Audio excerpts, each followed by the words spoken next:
오늘 본문의 내용은 이제 세 번째 화에 대한 성경의 기록입니다.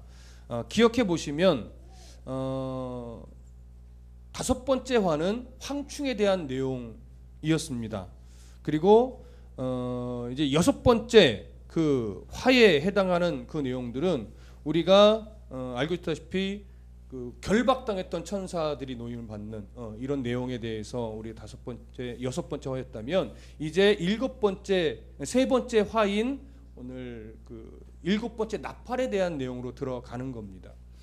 일곱 번째 나팔은 분명히 세상 끝에 해당하는 내용을 보여주는 내용입니다. 마지막 때 일어날 그것에 대한 내용인데, 마지막 때에 어떤 일이 일어날 것인가에 대한 묘사를 하는 것이 아니라 일곱 번째 나팔에 대한 내용을 잘 보면 마지막 때가 가지고 있는 어떤 본질에 대한 내용을 기록하고 있습니다. 그러니까 현실적인 묘사를 하는 것이 아니라 본질적인 묘사를 하고 있다라고 하는 것이죠. 그렇기 때문에 계시록의 어떤 이 내용들을 통해서 우리가 자꾸 잘못된 관심을 갖는 내용은 적그리스도가 누구냐, 이 사건이 어느 시대 어느 시점에 일어난 어느 사건을 이야기하는 거냐, 자꾸 이런데 많은 관심을 갖게 되고 그것을 자꾸 파헤치려고 하고, 그런 과정을 통해서 그러면 예수님이 이제 언제쯤 오실 것인가에 대한 어떤 분석을 해내려고 하고, 이런 움직임들이 있었지만, 그리고 지금도 종종 있지만,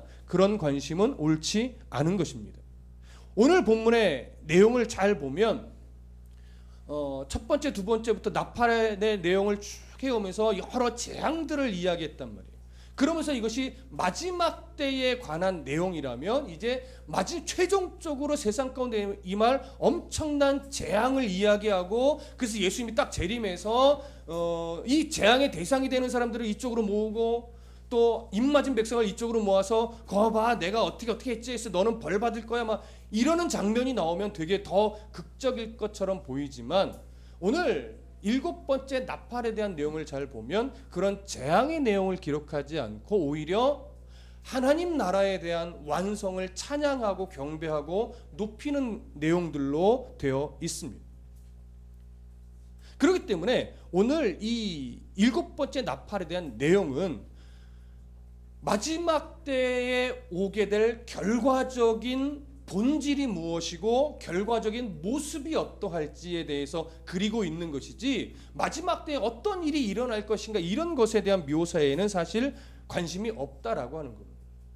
늘 말씀을 드려왔지만 이 현 시대를 살아가면서 많은 사람들의 종교적인 심성이, 종교적인 성향이 분별하지 못하는 것 중에 하나가 말세의 징조와 재림의 징조를 자꾸 혼돈하는 거예요. 말세의 징조는 뭐라고 했죠? 난리와 난리의 소문, 전쟁과 기근의 소식들, 이런 것들이 말세의 징조예요.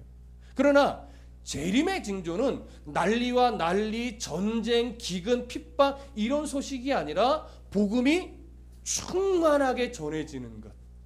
사람이 볼 때 복음이 충만한 것이 아니라 하나님이 보실 때 복음이 이제는 충만하게 전해졌다. 그 누구도 나는 들어본 적 없어요, 뭐 이런 식의, 예를 들어 그런 식의 변명할 수 없고, 하나님께서 온 열방 가운데 모든 민족과 모든 족속과 흔히 말하는 뭐 소수 민족, 때로는 정글 밀림에까지도 하나님이 보실 때 이제 복음이 충만하게 전해졌다라고 여겨지는 그때 누가 오세요? 그때 예수님께서 재림하시는 거예요.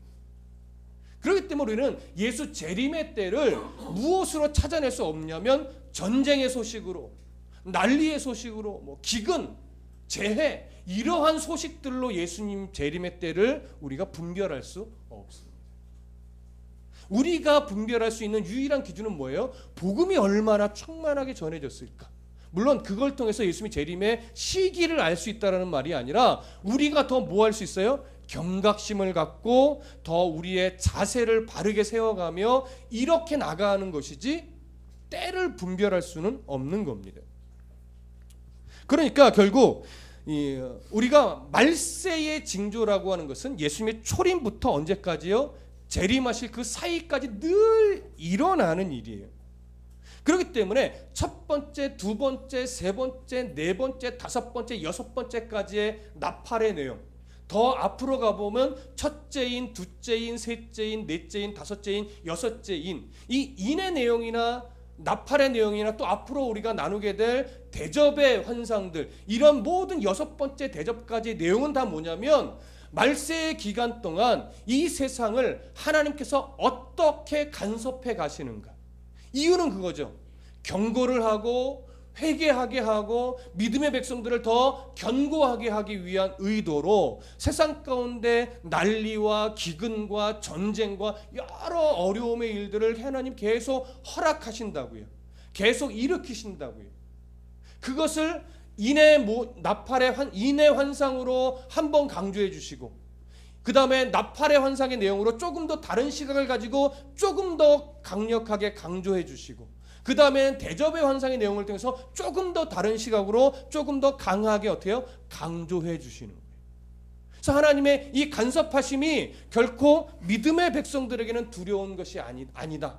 그러나 믿지 않는 자, 하나님을 대적하는 자들은 빨리 그러한 일들을 보고서 이게 하나님이 내리시는 거구나를 알고 깨닫고 돌이켜서 회개하도록, 그 안에 있는 입맞은 백성들은 결국 그 과정을 통해서 뭐 할 수밖에 없어요? 돌아올 수밖에 없는 거예요.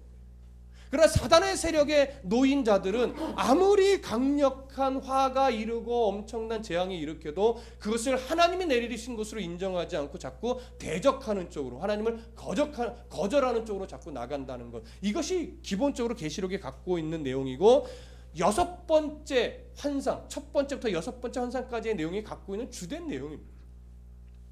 그것들을 정리하면서 정말 세상 끝에는 하나님께서 이제 세상 끝이 분명하게 있음을 결론 짓는 내용들이 뭐냐? 일곱 번째 인, 일곱 번째 나팔, 일곱 번째 대접, 이런 환상의 내용들이 가지고 있는 내용이 바로 그것입니다. 오늘 본문도 14절을 한번 봐보세요. 14절 함께 읽겠습니다. 시작. 둘째 화는 지나갔으나 보라 셋째 화가 속히 이르는도다. 여기 보면 둘째 화는 뭐예요? 지나갔어요. 이제 셋째 화가 속히 이른대요.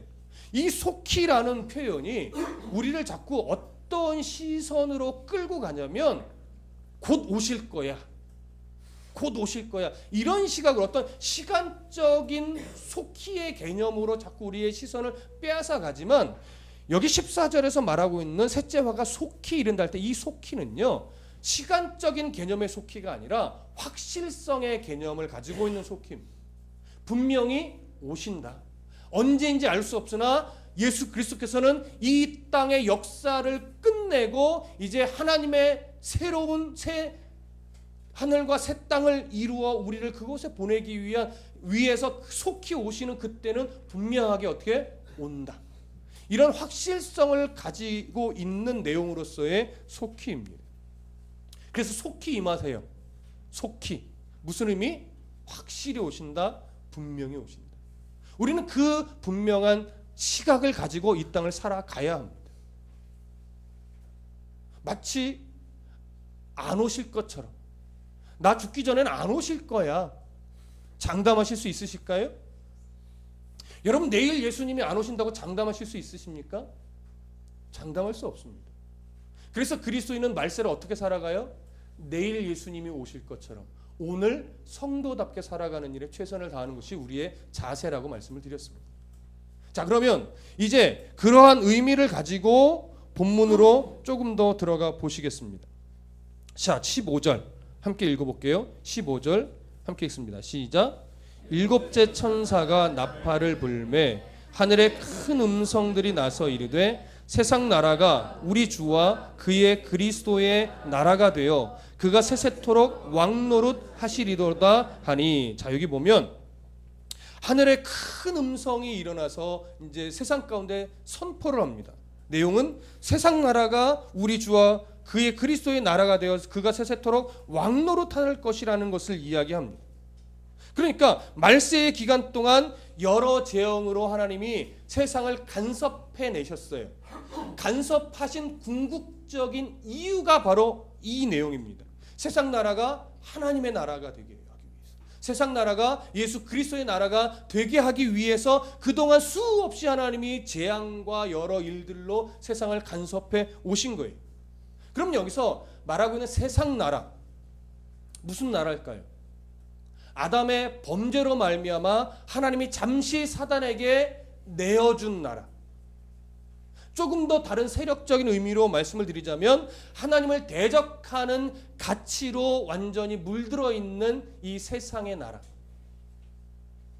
로마서 12장의 말씀을 근거로 해서 말씀을 드리면 우리가 본받지 말아야 될 가치관과 경향과 어떤 유행들로 가득 찬 이 세상 나라. 이것이 바로 오늘 15절에서 말하고 있는 세상 나라입니다. 고린도후서 4장 4절에서도 보면 이렇게 되어 있어요. 그 중에 이 세상의 신이 믿지 아니하는 자들의 마음을 혼미하게 하여 그리스도의 영광의 복음의 광채가 비치지 못하게 함이니 그리스도는 하나님의 형상이니라. 세상 나라는 자꾸 누구를 가리냐면 하나님의 영광의 광채를 가립니다. 그리고 성도들이 교회는 나가지만 자기중심적으로 나가게 미혹의 덫을 놔놓고 유혹의 덫을 놔두는 시대가 바로 세상 나라입니다. 교회는 커져가는데 하나님의 생명은 없는 교회로 자꾸 변질시켜 내려고 하는 나라가 바로 세상 나라입니다. 그런데 이 세상 나라가 결국은 어떻게 돼요? 하나님의 나라, 하나님이 통치하는 나라가 되어진다는 얘기예요. 그 나라가 분명히 뭐예요? 온다. 그 하나님의 나라가 확실하게 온다. 이것을 지금 성경이 보여지는 겁니다. 그것이 뭐예요? 세상 끝이에요. 하나님의 통치가 이루어지는 그 충만함이 있는 때, 세상 나라, 하나님을 거절하고 하나님을 대적하는 가치로 물들어 있던 세상 나라가 하나님께 순종할 수밖에 없는 때로 이제 확실하게 세상 가운데 드러나는 때, 마태복음의 내용으로 근거로 하면 그때는 바로 복음이 충만하게 전해지는 때. 그 복음이 충만하게 전해지는 것은 우리의 어떠함 때문에 그렇게 되지 않고 하나님의 작정하심 때문에 그렇게 될 수밖에 없는 거예요. 그런데 그 나라를 하나님은 믿음의 백성들을 연단시키고 훈련시키셔서 세워감으로 말미암아 결국 그런 하나님의 나라가 세워지게 하는 거예요. 우리가 어떻게 함으로 되어지는 것은 아니지만 하나님은 그러한 우리를 통해서 또 그 일을 이루세요. 이게 참 재밌는 거예요. 여러분들이 막 열심히 전도한다고 이 세상에 하나님의 나라 되지 않습니다. 그런데 하나님은 여러분들을 전도하게 해서 그 나라를 이루어 가세요. 이거 무슨 의미인지 이해하시겠어요? 그 전도함은 꼭 노방전도, 예수 믿으세요, 꼭 그런 말들만이 아니라 여러분들이 살아가는 삶의 태도와 자세와 모습들, 어떤 가치로 살아가느냐, 그런 흔적들, 그것으로 결국 하나님은 이 세상을 바꿔가실 겁니다.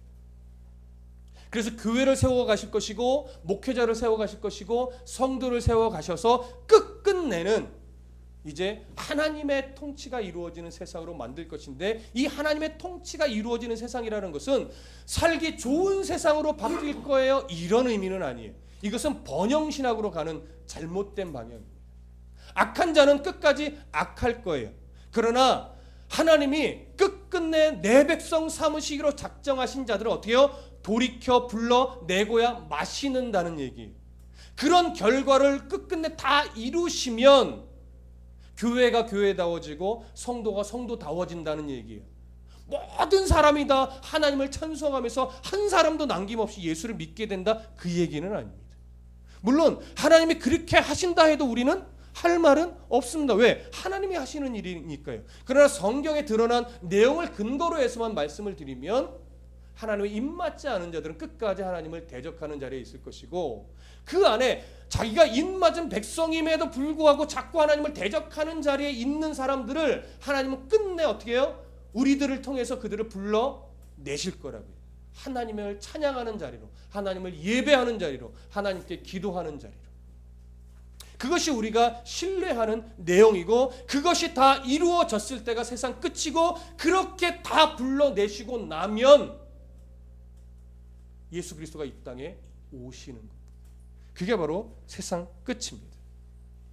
우리가 이것에 대한 내용을 어디서도 보냐면 마태복음 13장에 가보면 씨 뿌리는 자의 비유가 나와요. 그쵸? 옥토밭이 나오고 길가밭이 나오고 가시덤불이 나오고 돌짝밭이 나오고. 그러나 그 밭에는 농부가 씨를 뿌리는데 그냥 마구잡이로 뿌리는 거예요. 우리나라 농지와 다릅니다. 이스라엘의 농지는 구분이 없어요.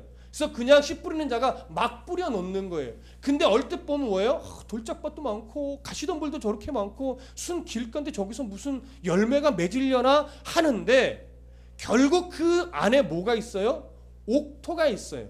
그 옥토에 뿌려진 씨가 결국은 싹이 나고 열매를 맺는데 그 열매가 얼마나 맺겠었는데 30배, 60배, 100배 결실을 맺으며 하나님 나라가 그렇게 확장해 가는 거예요. 밭이 좋아서? 아니요. 씨의 능력이 있어요. 말씀의 능력이 있다고요. 그 말씀이 이 돌짝 같은 세상과 가시밭과 같은 세상과 길가같이 어그러진 이 세상 속에서 이제 뭐 열매나 맺을래나 생명력을 다 잃었는데 라고 우리는 말할 수 있으나 하나님은 그 말씀의 능력으로 옥토 같은 성도를 결국 불러내서 그들을 통해 30배 열매를 맺고 때로는 60배 열매를 맺고 때로는 100배 열매를 맺어서 하나님 나라가 확장되고 확장되고 확장되게 만드신다는 거예요. 이것이 충만해지는 때가 언제예요? 복음이 충만해지는 것이고 이때가 예수 그리스도가 오시는 때. 그 30배, 60배, 100배의 열매는요, 내가 옥토가 돼야지 이 얘기가 아니에요. 여러분은 이미 옥토예요. 그거 아셔야 돼요. 하나님이 불러내신 이미 옥토라고요. 근데 우리가 옥토답지 않은 삶을 사는 것뿐이지 빨리 나를 옥토로 만들어야지. 여러분 스스로 뭐 노력한다고 옥토 되지 않습니다. 내가 원래는 길가밭인데 내가 열심히 고행을 하고 묵상을 하고 성경을 읽었더니 내 마음이 옥토가 됐어. 여러분 옥토 못 돼요. 여러분 우리는 얼마나 악한 존재인데. 근데 놀라운 건 그런 우리를 하나님이 뭐예요? 옥토로 인정해 주시고 너는 옥토다 해서 불러내 주신 거예요. 그래서 우리는 말씀으로 자꾸 뭐예요? 하나님이 깨트리시는 거예요. 그래서 옥토인 줄 모르는 우리를 너 옥토야 좀 깨달아 하고 생각을 바꿔놓으시고 자세를 바꿔놓으시는 거예요. 그렇게 바뀌어진 것을 알면 이제 어떻게 해요? 그 부서진 마음에 하나님이 말씀이 이제 드디어 생명력을 발휘하는 거죠. 그래서 결실을 맺고 그래서 열매가 풍성해지고 그 풍성함이 결국 세상 가운데 하나님의 나라는 이런 것이다. 하나님의 가치는 이런 것이다. 자꾸 드러내 보여지게 되는 것이지. 그것이 온 세계 가운데 충만해지는 때가 세상 끝이에요. 그러니까 세상 끝이 빨리 오게 하는 유일한 방법이 뭔지 아세요? 여러분들이 빨리 죽어 예수로 사는 삶을 열심히 사시는 거예요. 그러면 세상 끝이 조금 더 빨리 올 거예요. 근데 내가 예수 믿는다 하면서 이 속 안에 고집이 꺾이지 않고 또 꺾이지 않으면 예수님이 너 때문에 못 오겠다 야. 무슨 말씀인지 아시겠어요? 꺾여야 오시는데 안 꺾어 자꾸 부서지지가 않아. 그럼 그 사람 때문에 못 오는 거예요. 그러니까 이 얘기를 하니까 하면서 눈이 자꾸 다른 데로 가려고 그래. 그러면 안 돼요. 나 때문에 못 오시는 거예요. 누구 때문이 아니라 내가 아직 더 안 부서지고 내가 더 옥토인 줄 깨닫지 못하고 바르게 안 사니까 예수님이 못 오시는 거예요. 무슨 말씀인지 이해되세요? 우리가 바뀌고 내 생각이 바뀌고 내가 얼마나 소중하고 존귀한 옥토인지를 빨리 깨달으세요. 여러분. 스스로 내가 옥토였구나. 나는 내 속에 돌짝이 가득한 줄 알았는데 사실 나는 옥토였구나. 이거를 좀 스스로 위로하시고 생각을 바꾸시고 나를 다시 바라보세요. 하나님의 시각으로. 그래야 예수님이 오십니다. 여러분. 자, 그러면 이게 사실은 계시록의 내용이거든요. 계시록이 신비한 내용이 있을까요? 없을까요?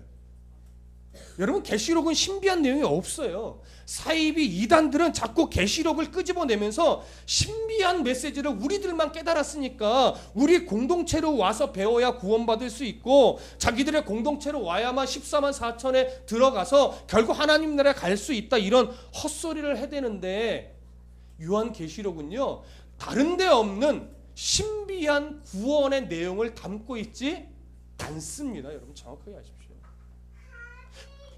오직 구원에 이르는 유일한 길, 방법은 예수 그리스도의 보혈을 의지하는 것밖에 없어요, 여러분. 예수 그리스도를 의지하는 것이 가장 빠른 방법이거나 가장 좋은 방법이 아니라 예수 그리스도 보혈을 의지하는 것이 유일한 방법이에요. 한 가지 이거밖에 없다고요. 근데 자꾸 사이비 이단들은 계시록을 통해서 내가 신비한 걸 깨달았다면서 예수 그리스도 외에 무엇인가를 자꾸 덧붙여서 그것을 알아야 구원에 이른다고 이야기를 해요. 그거 틀린 거예요, 여러분. 여러분, 왜 이단이나 사이비가 똑같은 하나님을 말한다고 해도 거기에 들어갔을 때 구원에 이르기 어렵냐면, 그 사이비 이단들은요, 하나님을 말하고 때로는 예수 그리스도를 말하고 십자가 보혈도 말하기는 한데 그것 외에 구원에 이르는 뭔가 다른 걸 또 덧붙인다고요. 근데 거기에 빠지면 그게 진짜 맞는 것 같아요. 왜냐하면 사람이 갖고 있는 종교성에는 어울리기 때문에. 그래서 구원에 이르기가 그들이 어려운 거예요. 가끔 이런 질문해요. 목사님, 어떤 데는요 기독교에선 이단이라고 정죄했는데 거기도 똑같은 하나님을 말하던데요, 똑같은 예수 그리스도의 보혈을 말하던데요. 그 얘기를 해요. 그것만 말하면 구원에 이를 수 있겠죠. 근데 그것 외에 뭔가를 덧붙인다고요. 자꾸 뭔가를 더 해야 구원에 이른다고 하는 구원에 관계된 예수 그리스도의 유일함을 훼손시킨다고요. 그래서 구원에 이를 가능성이 거의 없는 거예요, 여러분. 무슨 말씀인지 이해되세요? 계시록은 전혀 신비한 다른 걸 말하지 않습니다. 다만 계시록은요, 묵시적인 언어로 좀 신비한 듯 기록하고 있어요. 근데 이 내용은 마태복음에도 있었던 내용이고 로마서에도 있던 내용이고 다른 신약 성경에도 있고, 또 놀라운 건 구약 성경에도 이 내용을 똑같이 담고 있어요. 그런데도 불구하고 왜 예수님이, 하나님께서 이 계시록의 말씀을 묵시적인 언어, 뭔가 신비한 언어를 이용하여 또 표현해 놨을까요? 바로 이 세상에 돌아가는 현상을 하나님이 어떻게 간섭하시는지를 빨리 좀 깨닫고, 회개할 사람은 좀 회개하고 돌아오고, 연단되어질 사람은 기꺼이 연단받아 정금같이 나오는 것을 소망하면서 좀 잘 훈련받고 그렇게 좀 해라. 이게 하나님의 간절함이 담겨 있는 거예요. 그러니까 계시록은 이렇게 표현할 수 있어요. 구원의 내용을 담은, 새롭지는 않지만 똑같은 구원의 내용을 담고 있는 가장 극적인 표현이다, 이렇게 말할 수 있어요. 가장 극적인 표현을 담고 있을 뿐이지 뭔가 새로운 신비한 내용을 담고 있지 않습니다, 여러분. 그거 우리가 아셔야 돼요. 어느 공동체를 꼭 가야 하는 것이 아니라, 어느 목사님한테 배워야 하는 것이 아니라, 어느 교회로 가야만 하는 것이 아니라, 내가 예수 그리스도의 십자가 은혜만 바르게 덧입고 있고 그 사실만 내가 신뢰하고 있으면 우리는 모두 구원의 백성인 거예요. 무슨 말씀인지 아시겠죠? 여러분 16절 17절을 좀 보시죠. 본문 16절 17절 함께 읽어보겠습니다. 시작.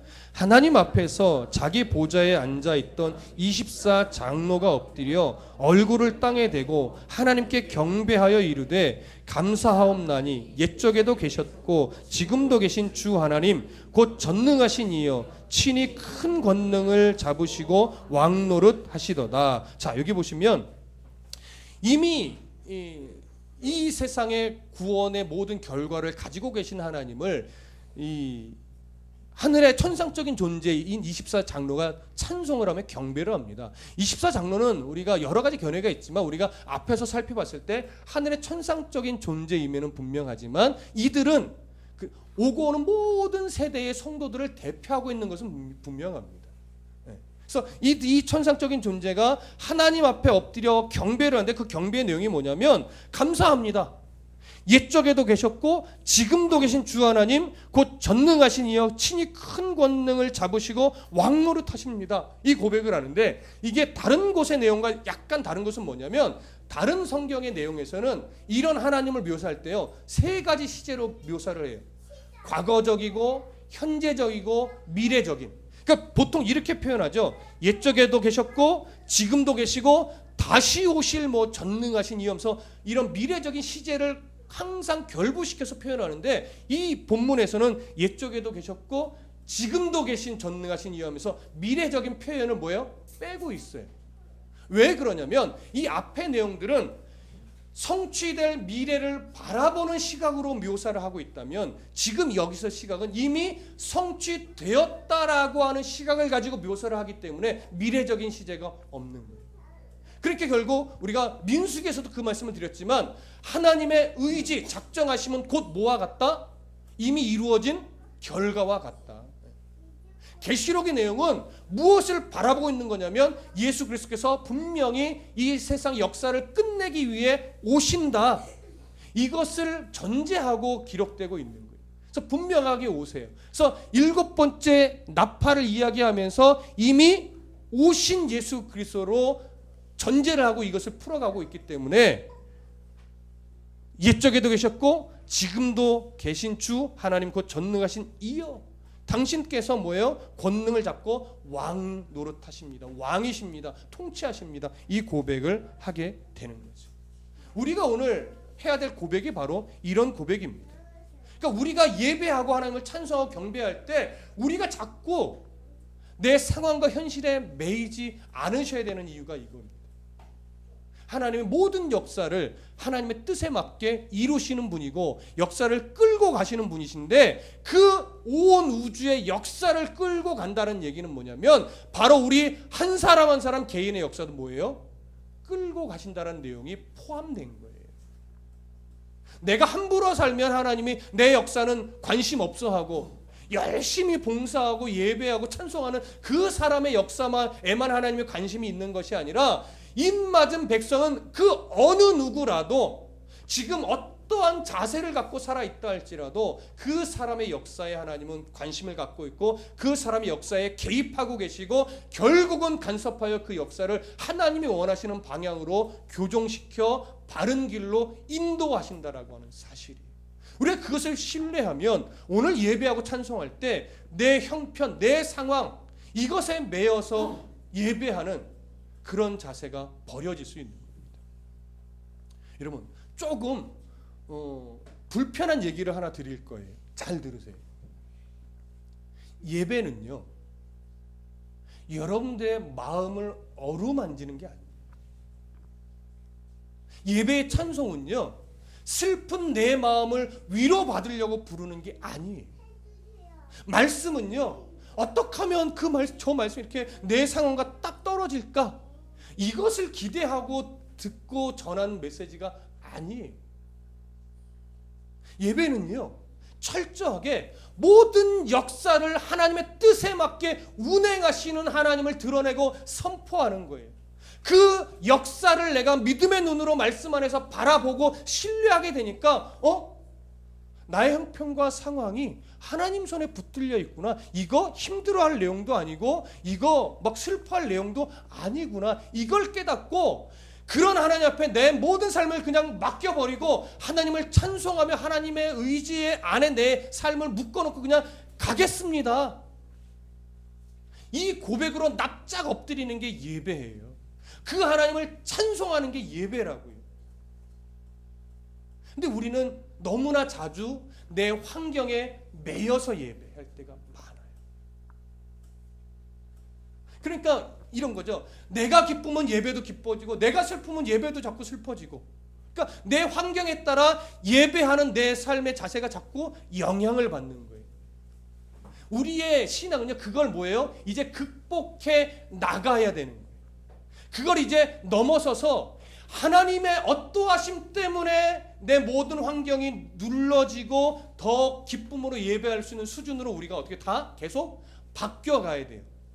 나의 어떠함 때문에 예배의 분위기가 바뀌는 것이 아니라 하나님의 어떠하심을 알기 때문에 내 환경과 상관없이 여건과 상관없이 늘 예배가 감사하고 늘 예배가 기쁘고 늘 하나님의 은혜로 내가 감격할 수 있는 예배로 어떻게 해요? 바뀌어가는 거예요. 이게 우리가 지향하는 목표의 예배인 거예요. 그렇게 바뀌어가셔야 돼요. 근데 여러분 그런 예배가 정말 어렵습니다. 네.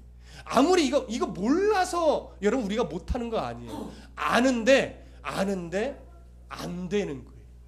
아는데 누구나. 근데 목사는 안 그럴까요? 여러분 저는요 요즘에는 덜한데 설교 전에 꼭 이렇게 마음 상하는 일이 생겨요. 꼭 설교 전에 때로는 아이들한테 버럭하고 나오는 일이 생길 때가 있고, 평상시에 저희 아내가 늘 저를 이렇게 편하게 해주는데 가끔은 예배 전에 마음을 살짝 불편하게 할 때가 있어요. 그러면 설교해야 되는데 막 그래요. 그러면 이제 미리 사실은 이게 풀고 올라와요. 근데 풀리지 않으면, 그 마음의 상태가 풀리지 않으면 강단에 올라서 설교하기가 정말 힘들어요. 그래서 어떻게 하든지 그걸 풀고 와서 애들한테도 버럭했다가 누르고 예배 전에 아빠가 왜 그랬는지 알지? 그래 하고서 툭툭 해야 그 다음에 단에 올라올 수가 있죠. 이게 그걸 해결해 놓지 않으면 강단에 올라서 설교가 너무 힘들어요. 근데 그게 옳은 모습은 아니에요. 저도 뭐에 매이는 거예요? 제 감정, 제 상황에 매이는 거예요. 그러니까 저나 여러분이나 똑같아요. 똑같아요. 그러니까 저나 여러분들이나 하나님 때문에 내 환경이나 마음이나 감정이 이렇게 변할 수 있어야지, 내 감정 때문에 하나님 향한 마음이 바뀌어서는 안 돼요. 우리가 이 싸움을 잘해서 이겨내면 정말 어느 순간에도 하나님을 아름답게 높일 수 있고, 어느 순간에도 하나님을 찬송할 수 있고, 세상이 어떠하든지 간에 하나님 향한 우리 마음에는 뭐예요? 변함이 없게 돼요. 이게 우리가 말세를 살아가는 성도의 예배하는 자세인 겁니다. 우리 그런 하나님을 그렇게 찬송하며 함께 나아가십시다. 그런 하나님을 높이시고 찬송하십시다. 오늘 본문에 18절부터 19절까지 읽어보겠습니다. 함께 읽습니다. 시작. 이방들이 분노하며 주의 진노가 내려 죽은 자를 심판하시며 종 선지자들과 성도들과 또 작은 자든지 큰 자든지 주의 이름을 경외하는 자들에게 상 주시며 또 땅을 망해하는 자들을 멸망시키실 때로소이다 하더라. 이에 하늘에 있는 하나님의 성전이 열리니 성전 안에 하나님의 언약궤가 보이며 또 번개와 음성들과 우레와 지진과 큰 우박이 있더라. 자, 여기 보시면 18절에 이방들이 분노하며 주의 진노가 내려 죽은 자를 뭐예요? 심판해요. 18절 끝에 또 땅을 망하게 하는 자들을 멸망시키세요. 이게 누구를 향한 거예요? 하나님을 대적하는 자들에 대한 진노예요. 그들은 말세가 두려워야 돼요. 그러나 믿음의 백성들은 종 선지자들과 성도들과 또 작은 자든지 큰 자든지 주의 이름을 경외하는 자들에게 뭘 줘요? 상 주세요, 여러분. 이게 말세의 우리의 입장이에요. 하나님은 여러분을 책망하고 진노하시는 하나님이 아니라 큰 자든지 작은 자든지 하나님을 경외하는 우리에게 뭘 줘요? 상 주시는 하나님이시라고. 그래서 말세는 세상 끝을 바라보는 기대와 소망으로 성도들은 가득 차야 돼요. 다시 오실 예수 그리스도를 소망하시고 기대하시는 신앙으로 자라셔야 된다고요. 그래서 19절, 이에 하늘에 있는 하나님의 성전이 열려요. 하늘의 성전이 열리는데 거기서 뭘 보여주시냐면 성전 안에 하나님의 언약궤가 보여요.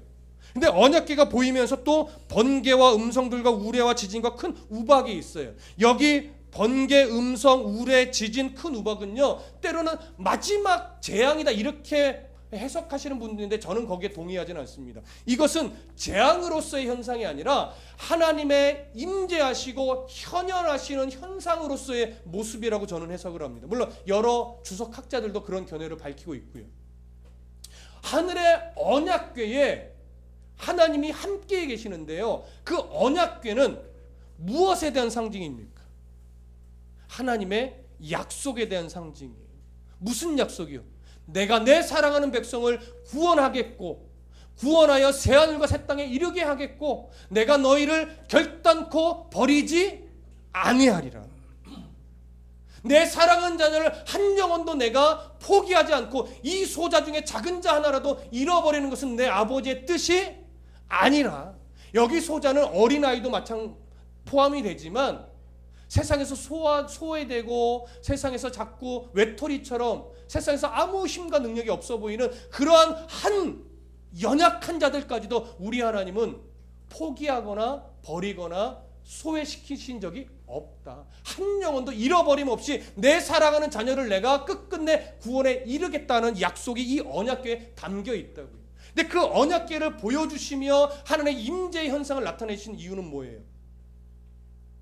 하나님의 약속의 신실하심을 바라보고 말세를 두려워하지 말고 더 성도답게 기쁨과 소망으로 살아가라라고 합니다.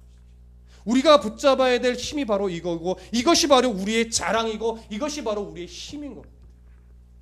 이런 말세, 종말, 또 세월호 일주기를 맞이하면서 많은 사람의 마음속에 슬픔이 있어요. 여러분, 그거요, 하나님의 사랑 아니고서는 위로되지 않습니다. 하나님의 은혜가 그 가족들의 삶에 충만히 임하지 않고서는 위로될 수 없습니다. 근데 너무나 많은 세상이 그것을 함부로 왜곡시키고, 많은 정치인들이 이용해 먹으려고 하고, 목사님들은 때로 외면하기까지 하는 소리들 때문에 교회가 욕을 먹기도 하고, 요즘 같은 세상에 자꾸 하나님의 어떤 바른 은혜가 세상 가운데 드러나지 못하는데, 우리만큼은 그러지 않아야 되겠습니다. 오히려 그들 가운데 이 말세에 이런 일들이 비일비재하게 일어나지만 우리를 사랑하시는 하나님, 한 영혼도 잃어버리지 않는 하나님의 그 사랑이 교회와 또 많은 세월호 유가족들과, 또 세월호 유가족뿐만이 아니라 아프고 슬픈 일을 당한, 그것 때문에 지금 묻혀있는 많은 아픔이 있는 사람들이 있어요. 그 모든 사람들 안에도 하나님의 사랑으로 위로가 되고 하나님의 사랑으로 회복되는 일이 있기를 우리가 기도해 줘야 되고, 그래서 더 성도다움의 옷을 입고 살아가야 하는 겁니다. 우리 이것을 놓치지 말고 우리만큼이라도 정말 성도다운 자세로 정말을 살아감으로 하나님의 사랑을 나눌 수 있는 삶이 되시기를 부탁합니다. 기도하겠습니다.